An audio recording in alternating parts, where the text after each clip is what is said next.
Hello शिक्षक साथियों, नमस्कार। आप देख रहे हैं आपका अपना YouTube channel DS Mishra official और आपके अपने चैनल पर एक नए वीडियो सेशन में आपका पुनः हार्दिक स्वागत है। देखिए, अभी का जो वीडियो आपके लिए लेकर के मैं आया हूं वह होगा बहुत ही एक इंटरेस्टिंग और महत्वपूर्ण टॉपिक पर वीडियो होगा। कुछ दिन पहले आपने एक न्यूज़पेपर का कटिंग देखा होगा और काफ़ी वह न्यूज़पेपर वायरल भी हुआ था और उसमें लिखा गया था कि जो भी नियोजित शिक्षक साथी विशिष्ट शिक्षक बनेंगे उनके वेतन में 8,000 रुपये से लेकर 15,000 रुपये तक की बढ़ोतरी होगी। और उसमें जो मूल वेतन बताया गया था, तो उसमें मूल वेतन बताया गया था कि 34,000 अप्रॉक्स से लेकर के और 37-38,000 अप्रॉक्स तक मूल वेतन बनेगा। और वेतन का बताया गया था कि 50,000 रुपये से लेकर के और 60,000 रुपये तक वेतन बनेगा।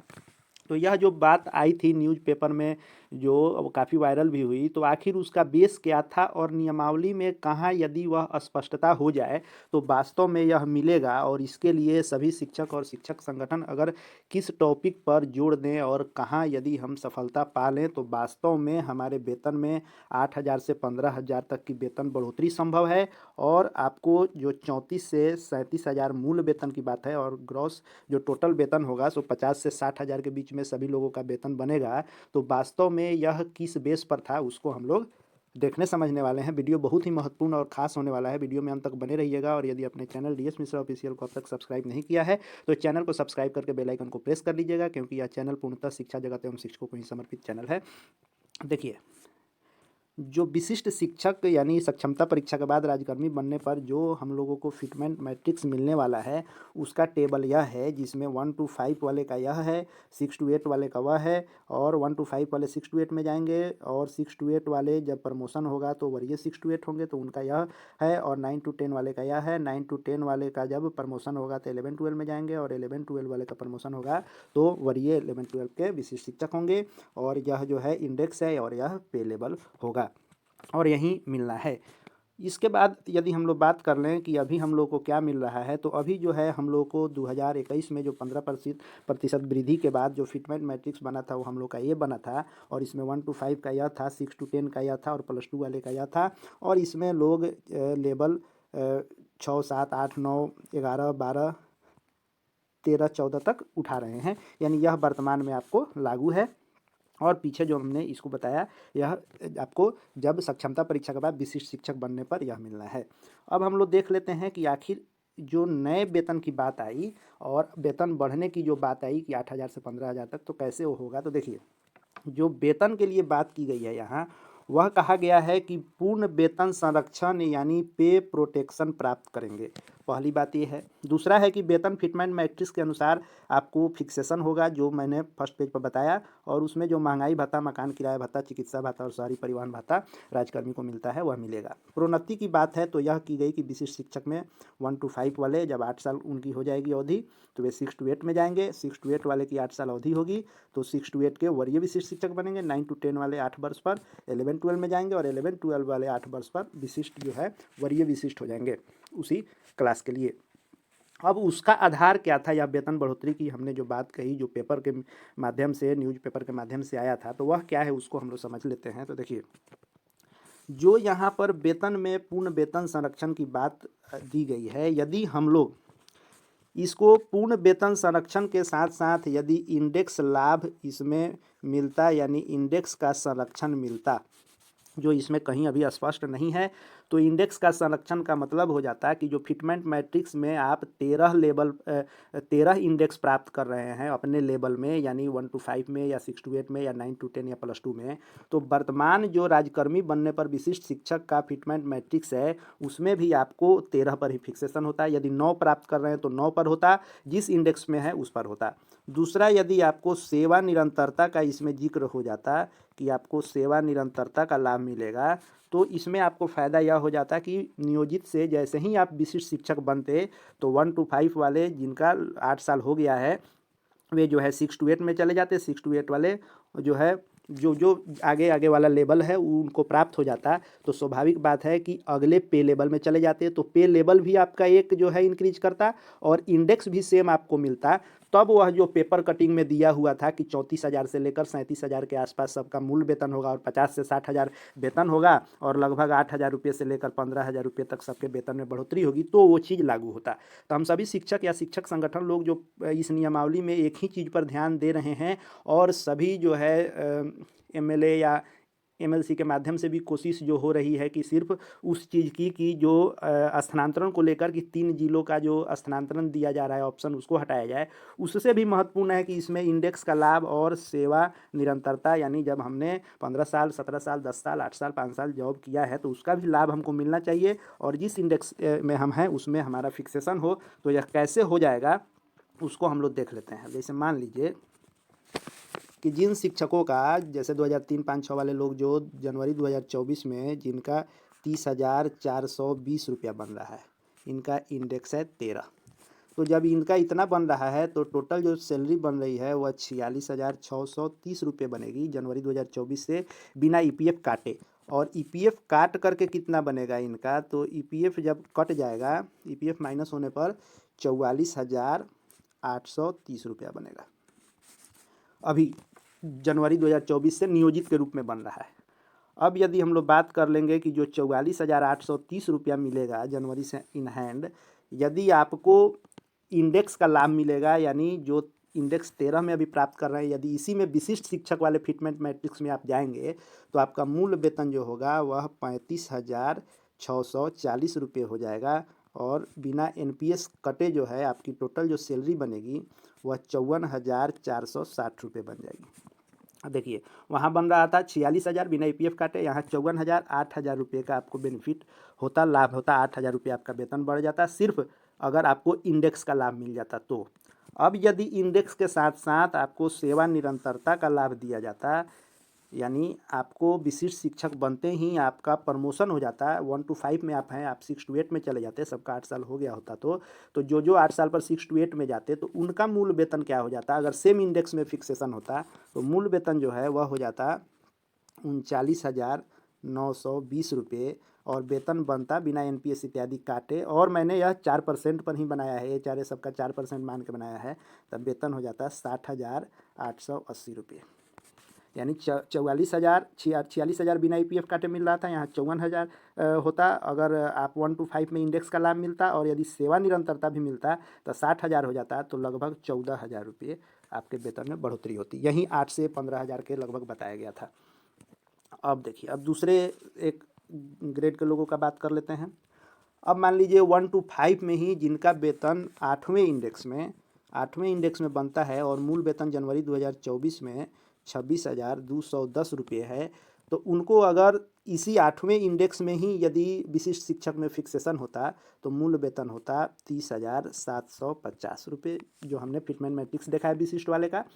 और आपका जो सैलरी बनता, तो मान लीजिए कि 26,210 रुपये पर सैलरी आपकी बन रही है बिना ईपीएफ कटे 40,315 रुपया, और ईपीएफ काट करके आपका बन रहा है, ईपीएफ काटने के बाद यह बनेगा 38,515 रुपया। और यदि 8वें इंडेक्स में ही विशिष्ट शिक्षक में होगी तो आपका सैलरी जो बन जाएगा बिना एनपीएस इत्यादि काटे तो वह बन जाएगा 47,125 रुपया।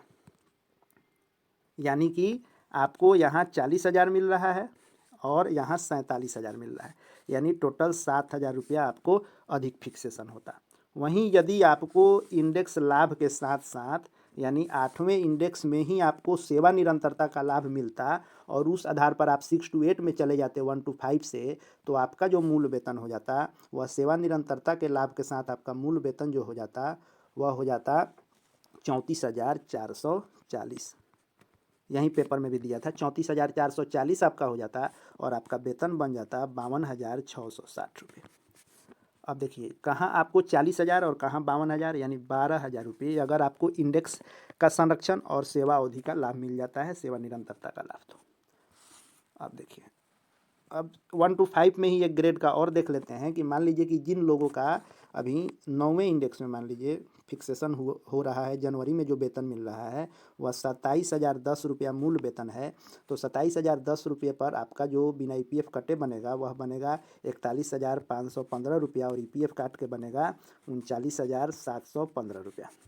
ठीक है, 41,515 बिना APF काटे, इसको ध्यान रखेंगे 41,515। अब मान लीजिए कि अगर सिर्फ इंडेक्स का लाभ मिल जाए, यानी सेवा अवधि का बाद में हम लोग देखेंगे, पहले सिर्फ 9वें इंडेक्स में ही अगर फिक्सेशन हमारा 1 to 5 में ही हो जाए तो मूल वेतन हो जाएगा 31,670 रुपया और सैलरी बनेगी 48,505 रुपये। यानी 41,000 बिना EPF काटे बन रहा था, यहाँ 48,000, यहाँ भी लगभग 7,000 रुपये आपके वेतन में बढ़ोतरी हो जाती।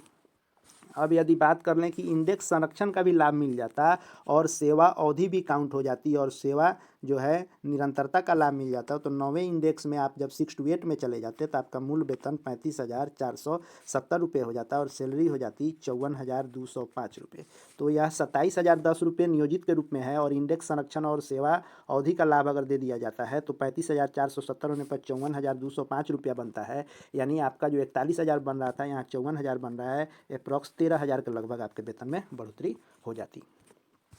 अब एक दो स्नातक ग्रेड वाले लोगों का देख लेते हैं कि उनका क्या होगा। तो यदि आपका मान लीजिए 6 to 8 में वर्तमान में है और आपका फिक्सेशन अभी 9वें इंडेक्स में है और 28,550 रुपया जनवरी में आपका बन रहा है वेतन। यदि आप अभी तक हमारा वह वीडियो नहीं देखे हैं कि जनवरी 2024 से किस ग्रेड और किस सन में बहाल, ट्रेंड अनट्रेंड जो बहाल हुए कब हुए, उन सभी ग्रेड का अलग अलग कितना वेतन जनवरी से बनेगा, तो इस वीडियो के डिस्क्रिप्शन बॉक्स में भी लिंक मैं दे रहा हूं और साथ ही प्लेलिस्ट में जाकर के शिक्षकों से संबंधित सेक्शन में उसको देख सकते हैं कि जनवरी से आपका वेतन कितना बनना चाहिए, उतना बन करके गया है कि नहीं। तो स्नातक ग्रेड वाले का 28,550 बन रहा है, जो लोग ट्रेंड बहाल हुए थे, तो उनका यदि इंडेक्स संरक्षण का लाभ मिल जाता और 9वें इंडेक्स में ही उनका फिक्सेशन होता तो उनका मूल वेतन बनता 31,670 रुपया और 28,550 रुपये पर जो उनका वेतन बन रहा है वह बन रहा है बिना EPF काटे 43,825 रुपया और EPF काट के 42,025 रुपया बन रहा है। और यदि 31,670 पर फिक्सेशन हो सेम इंडेक्स में, 9वें इंडेक्स में, तो इनका वेतन जो है, सॉरी 31,670 नहीं, ये बेसिक वाला ही मैंने बताया, 31,670 नहीं, इनका जो बनेगा वह 9वें इंडेक्स में 28,550 वाले का 35,470 रुपये, जो कि आपको उस न्यूज़पेपर में यही दिया गया था कि 35,470 रुपया स्नातक ग्रेड वाले का बनेगा और वेतन जो बनेगा बिना NPS ये सब काटे 4% पर ही मैंने बनाया है, तो 54,205 रुपया। तो देखिए कहाँ 43,000 और कहाँ 54,000, यानी 11,000 आपके वेतन में लगभग यहीं बढ़ोतरी हो गई। अब यदि हम लोग बात कर लें कि सेवा निरंतरता का भी लाभ मिल जाता, यानी 6 to 8 से वरीय 6 to 8 हो जाते, विशिष्ट शिक्षक बनते ही और 9वें इंडेक्स में ही फिक्सेशन होता, तो 37,990 रुपया मूल वेतन हो जाता और NPS इत्यादि बिना काटे जो टोटल ग्रॉस सैलरी बनती वह 57,985 रुपये बनता और वरीय 6 to 8 के शिक्षक आप हो जाते अगर सेवा अवधि आपकी काउंट की जाती और आपके वेतन में जो बढ़ोतरी हो जाती, सो यहाँ 14,000 रुपया के लगभग वेतन में बढ़ोतरी होती। अब हम लोग बात कर लें 6 to 8 में ही जिनका जो है 8वां इंडेक्स में अभी जनवरी 2024 में 27,710 पर फिक्सेशन हुआ है, उनका 42,565 रुपया बिना EPF काटे बनेगा और EPF काट करके उनका बनेगा 40,765 रुपये। जनवरी 2024 का ये मैंने बताया। अब मान लीजिए कि इनको भी यदि इंडेक्स का लाभ मिल जाता है और इंडेक्स का लाभ मिल जाए तो 8वें इंडेक्स में यदि फिक्सेशन होता है तो 8वें इंडेक्स में फिक्सेशन होगा तो 34,410 रुपया फिक्सेशन होगा, ये भी दिया हुआ था उस न्यूज़पेपर में, और सैलरी बनेगी 52,660 रुपये, यानी 10,000 रुपया सिर्फ इंडेक्स का संरक्षण मिल जाता है तो। और यदि इंडेक्स के संरक्षण के साथ साथ यदि सेवा अवधि का भी आपको काउंट कर करके और विशिष्ट बनते 8 वर्ष जिनका हो गया है, यदि वे वरीय 6 to 8 में प्रमोशन पा लेते हैं तो 8वें इंडेक्स में उनका मूल वेतन बनेगा 36,880 रुपया और टोटल वेतन बनेगा 56,320 रुपया, यानी 14,000 रुपया। तो ये हमने समझा कि यदि हमको इसके अनुसार यदि वेतन संरक्षण की जो बात हुई है कि पूर्ण वेतन संरक्षण, इसके साथ साथ हमको यदि इंडेक्स का लाभ और सेवा निरंतरता दोनों का लाभ अगर दिया जाता है तो कैसे दोनों का अलग अलग वेतन, मैंने बताया कि सिर्फ यदि आपको इंडेक्स संरक्षण का भी लाभ मिलेगा तो वेतन में 7,000 8,000 की आपकी बढ़ोतरी होगी और यदि आपको इंडेक्स लाभ के साथ साथ आपकी सेवा निरंतरता भी काउंट करके विशिष्ट शिक्षक बनते ही जिनका 8 वर्ष हो गया है उनको यदि जो है 1 to 5 वाले का 6 to 8 वाले का वरीय 6 to 8 में कर दिया जाता है तो सबका 10 से 14,000 15,000 तक बढ़ोतरी होगी। वहीं कहा गया था कि 7,000 से 15,000 रुपये वेतन में बढ़ोतरी हो सकती है। तो देखिए जो हम लोग सिर्फ स्थानांतरण पर जोर दे रहे हैं, हालांकि वर्तमान समय में शिक्षा विभाग में जो है शिक्षक संगठनों को जो है सुना नहीं जा रहा है और उतना गंभीरता से बातों को लिया नहीं जा रहा है, फिर भी हमारी कोशिश जारी रहे और जिस माध्यम से भी हम यदि आवाज़ सरकार के पास पहुंचा रहे हैं तो सिर्फ स्थानांतरण वाले मुद्दे को नहीं, मेन मुद्दा ये भी है कि इंडेक्स संरक्षण और सेवा निरंतरता हमारी काउंट हो तो 7 से 15,000 रुपये तक वेतन में बढ़ोतरी हो जाएगी और सीनियरिटी हमारी ऑटोमेटिक मिलेगी ही। और यदि यह नहीं हो पाता है और सिर्फ हमारे वेतन संरक्षण का लाभ मिलेगा तब कोई विशेष फायदा नहीं होगा जितना आपका मूल वेतन मिल रहा है सेम ग्रेड में, क्योंकि जब 8 साल आप विशिष्ट के रूप में होंगे तब बाद में प्रमोशन होगा। बहुत सारे नियोजित शिक्षक तब तक रिटायर भी होने लगेंगे और वेतन में बहुत मामूली अंतर होगा और 500 रुपये से लेकर मैक्सिमम मैंने कह दिया 2,000 रुपये तक वेतन में बढ़ोतरी होगी। बस वहीं NPS वाला विशेष लाभ मिलेगा जो NPS की कटौती होगी आपके वेतन से, आपके मूल वेतन से जो है 10% और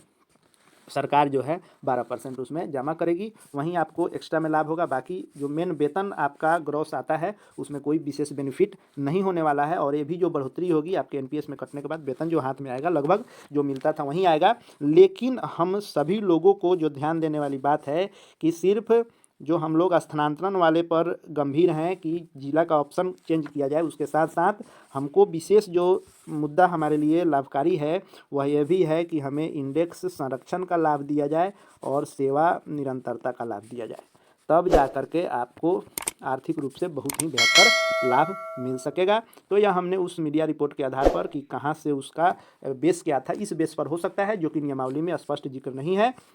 आगे भी शिक्षकों से संबंधित, शिक्षा जगत से संबंधित हर एक लेटेस्ट अपडेट के लिए और सक्षमता परीक्षा की संपूर्ण तैयारी सिलेबस आ जाने के बाद पॉइंट टू पॉइंट कम समय में मैं अपने चैनल पर कराऊंगा। और शिक्षकों से संबंधित हर छोटी बड़ी अपडेट के लिए चैनल को सब्सक्राइब कर लेंगे और बेल आइकन को प्रेस कर लेंगे ताकि आगे भी आपसे संबंधित जो भी लेटेस्ट अपडेट आए उसकी सूचना सबसे पहले आपको मिले। वीडियो अगर आपको अच्छा लगे हो तो लाइक कीजिए, अन्य लोगों तक यह बात पहुँचे और लोग इस चीज़ को समझें और आवाज़ उठाएं। इसके लिए शेयर करें, कमेंट करके बताएं कि और किस विषय पर वीडियो देखना चाहते हैं। इस वीडियो को देखने के लिए सभी शिक्षक साथियों का बहुत बहुत धन्यवाद।